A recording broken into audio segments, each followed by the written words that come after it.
Hi everyone, this is part 7 of making a track from start to finish. What we're going to do in this episode is we're going to quickly recap what we've done by re-listening to it. So in the last episode we began the arrangement. So we made a whole bunch of sounds and now we're starting to arrange them across the track. It's sounding a bit thin. We're going to need to create more content already, I can feel.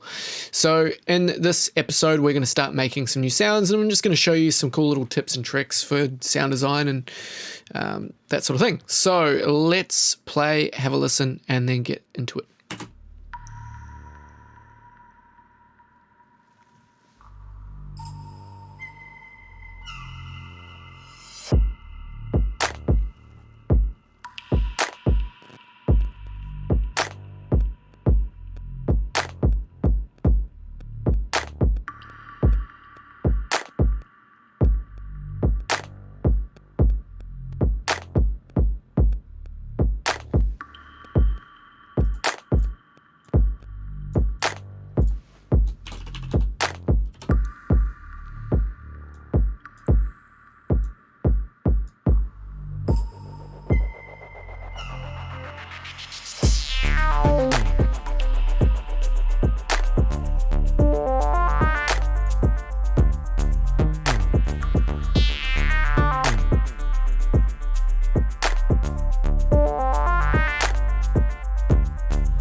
Okay, so I'm going to take these plucks out. I'm just going to keep the pluck playing at the end of the bar. I think these ones clash with other things in the track, so we're just going to take that out to start with. Cool. All right, so I'm going to create some more sounds and I'm going to create a backing textured sound. So what we'll do is we'll create a MIDI track, and I'm going to go ahead and call this psychedelic effect. Psychedelic E, and we'll go ahead and we'll get an instrument operator and we're going to draw in a MIDI note, and we're going to do it in D because I'm in D, and we're going to change that to a saw wave. And okay, so we want a really low saw note because I get that clicking effect, right? And I'm going to isolate the clicking effect by using a bandpass filter, right? So I'll put a little bit of resonance on the filter. So I'm getting this repetitive clicking sound, right? And I'm going to layer that all the way through the track. And I'm going to find a nice delay. So we'll get that delay.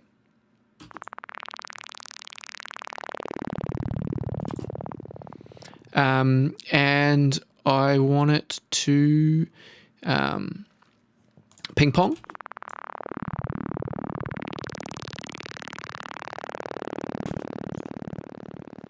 And I'm going to pull the feedback down a bit, and we'll pull the dry wet down a little bit as well.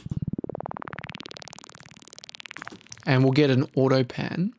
And maybe we won't put that on ping pong, but we'll get an auto pan so that we're panning it in the stereo field.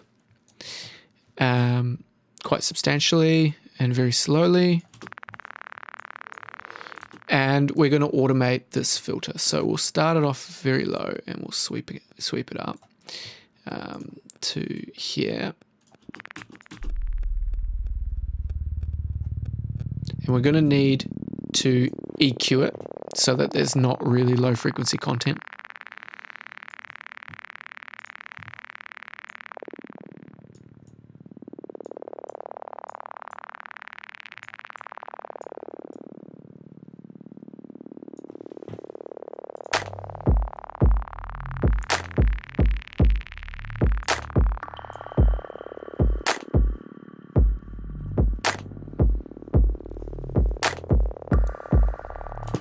We might need this filter moving a bit quicker.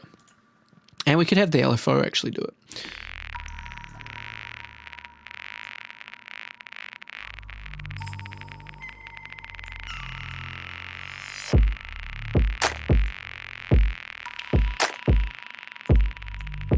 really not doing what I want it to.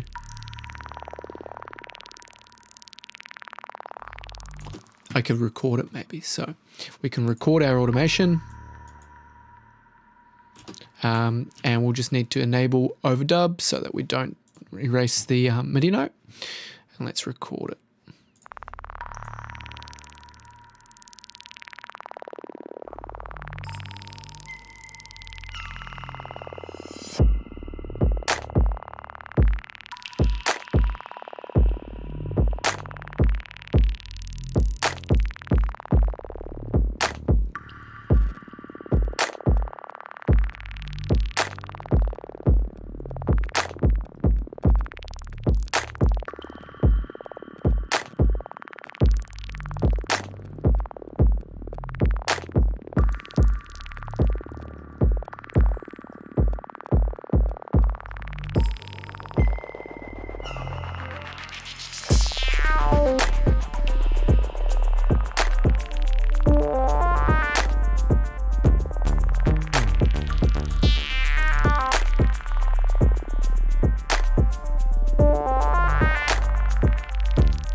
Cool. All right. So something like that will work just fine.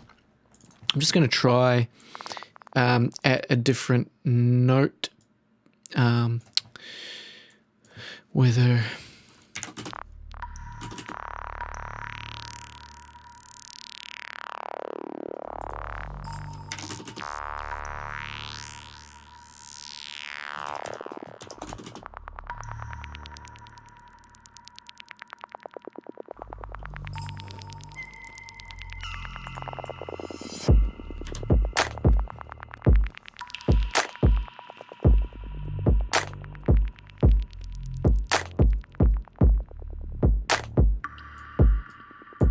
That's quite cool. Can keep it quite low in the mix and in the background. And we can set it into the reverb.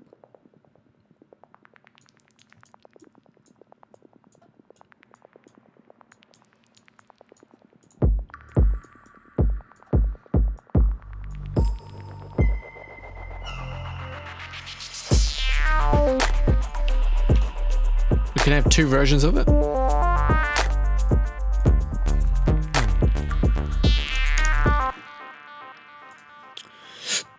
Sorry.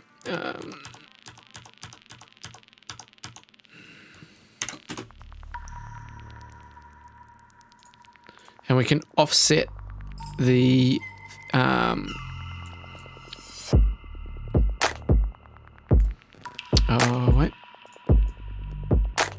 offset it by 90 degrees, I think. And then that way we've got the auto panning not following the same direction all the time. Okay, cool. That's effects.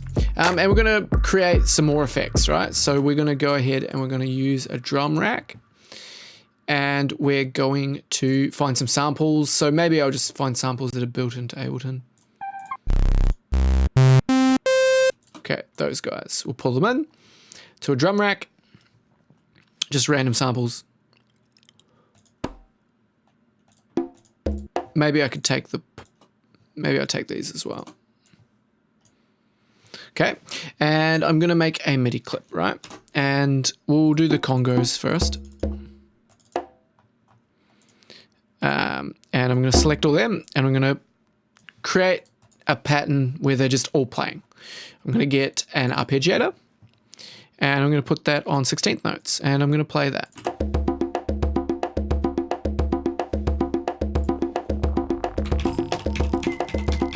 We'll roll that out as well.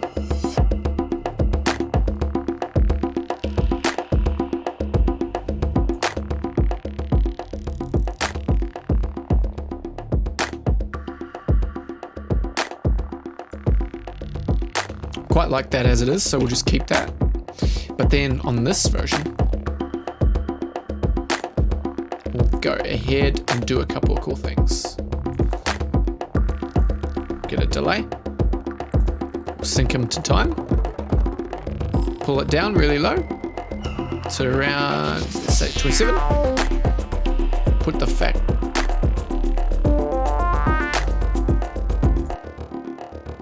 glitchy, robotic sounding, repetitive though. So where's our filter? And we send this into the delay.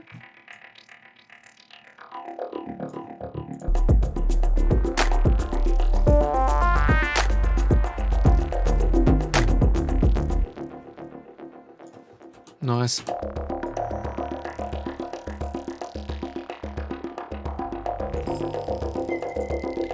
We can do automation on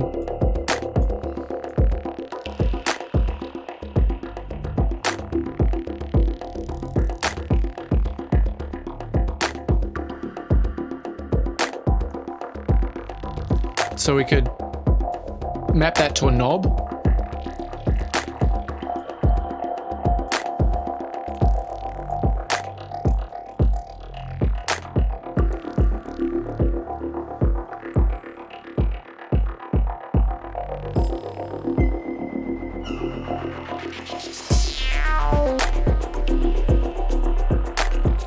Cool. Very psychedelic, very interesting sound. Just make sure we're cutting lows out of it. Nice.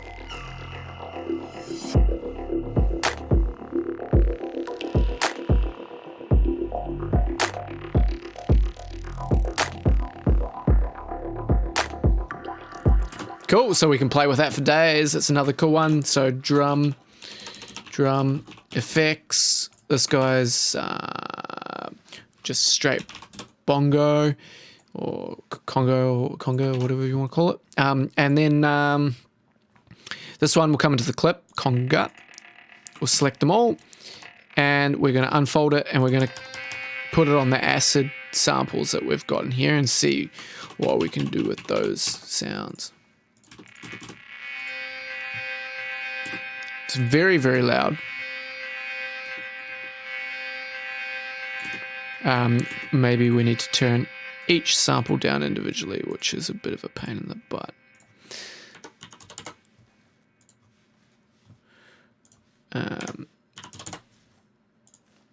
Or I could put a utility on the end of it, but I prefer to gain it down in here.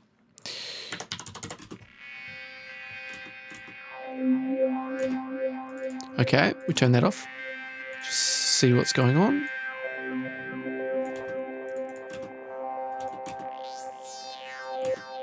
Great, that's a very cool sound. So now we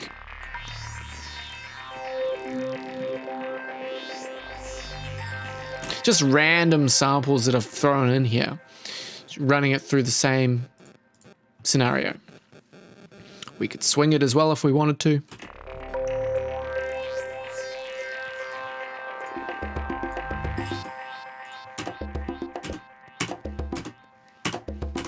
So what we could do with this one is we could duplicate it, we could freeze it,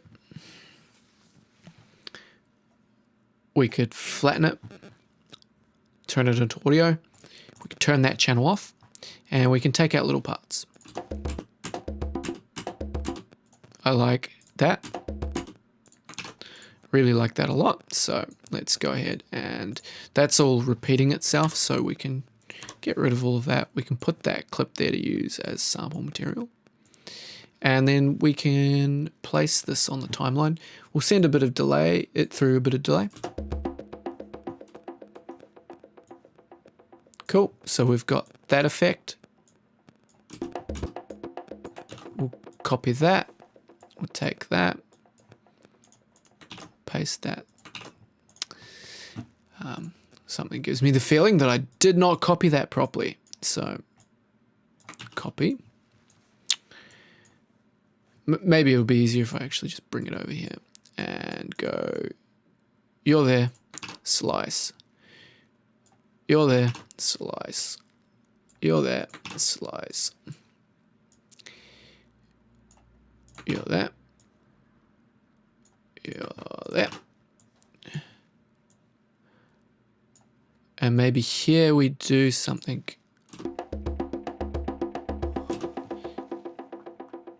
We do something different. So we go auto filter here. We turn the auto filter off. We select automation. Oops, daisy. We automate the on. So we turn it on at this point. We'll turn it off again after that point. And we'll just filter it up. Maybe that will be.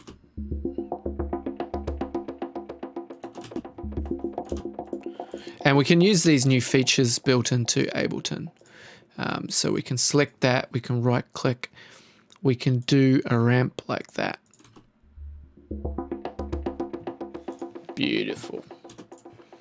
What we want to do with this as well, I can hear that there's a bit of low frequency content coming through that we don't really need.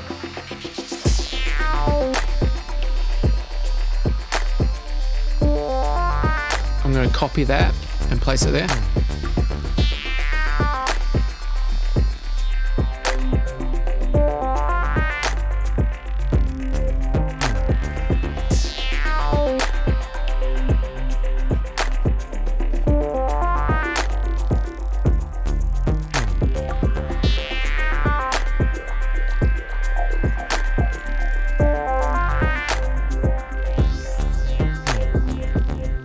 Cool. We're adding some really nice elements into this track right now. Let me just listen to that section again.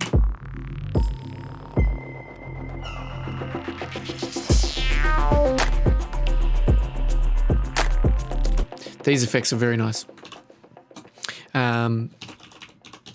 Cool. So we would automate these and get them sounding right. I would maybe map them to a controller and control them that way. But what we've made right now is we've made 1, 2, 3, 4 more pieces of content for our track very quickly using one simple technique of a drum rack with random samples loaded into it and then some processing after that. Using an arpeggiator to sequence it. Things that we can automate are the rate. We can change the groove. We can put a bunch of effects obviously to change the character like I did with the delay, made it sort of robotic and glitchy. So there's some cool little things. We're making more content for our track. We're going to keep fleshing it out and we're going to finish this tune. So that's part 7. I'll see you guys in part 8. I hope you enjoyed watching me. I think I spent a bit more time just making stuff than talking. So sorry, I'm a little bit bad when I'm just creating. It's kind of hard to talk, but hopefully you're seeing some very useful things. See you in the next video.